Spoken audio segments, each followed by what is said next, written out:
According to Wikipedia, Cory Arcangel is a Brooklyn, New York post-conceptual artist who makes work in many different media, including drawing, music, video, performance art, and video game modifications. One of his most important pieces is Super Mario Clouds, a Nintendo game cartridge hack. It consists on leaving nothing but the clouds in the background of the game visible, making the game not playable.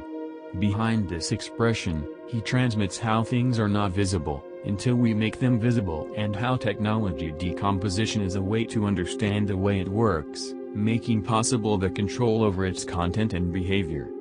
Before we dive into this topic, there is another work worth mentioning. Data Diaries is a website created by Arcangel in 2004, which takes the same decomposing principle to change a technological artifact's meaning. Take any file in your computer and you will face two main components that make it an actual something. Like this video for example, where face A shows its properties, that make it a video located somewhere on my hard drive, and face B will show the data itself that composes every frame, color and sound.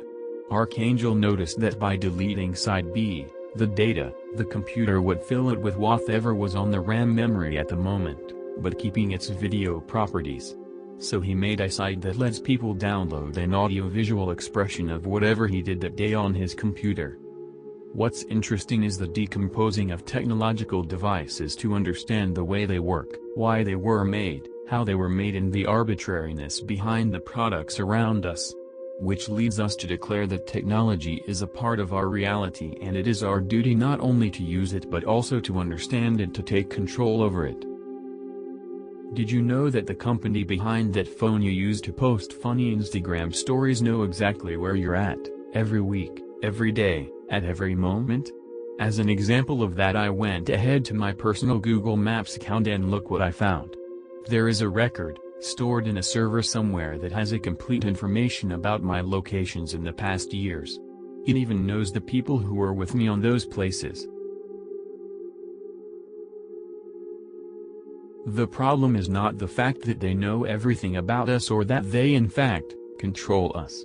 The problem is we complain about this and do nothing. Most people believe that computers will domain the world. We created computers and we still have the control over them, or that is what we think at least.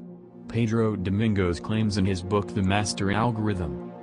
People worry that computers will get too smart and take over the world, but the real problem is that they're too stupid and they've already taken over the world. Which basically means that technology, as a creation of our own human capabilities, should be on our command and not surpass our will. This doesn't mean we all have to be engineers or be able to program. Understanding this, we have to differentiate between digital skills and digital understanding. For example, people with digital skills can go on Facebook. Those with digital understanding know how Facebook collects data about them. People with digital skills can shop on Amazon. Those with digital understanding know they can exercise their consumer rights on the internet. This is George speaking, a computer created by humans, controlled by humans, and that you cannot deny, sounds like one. If you don't want me and my friend Daisy to domain your planet, do the exercise.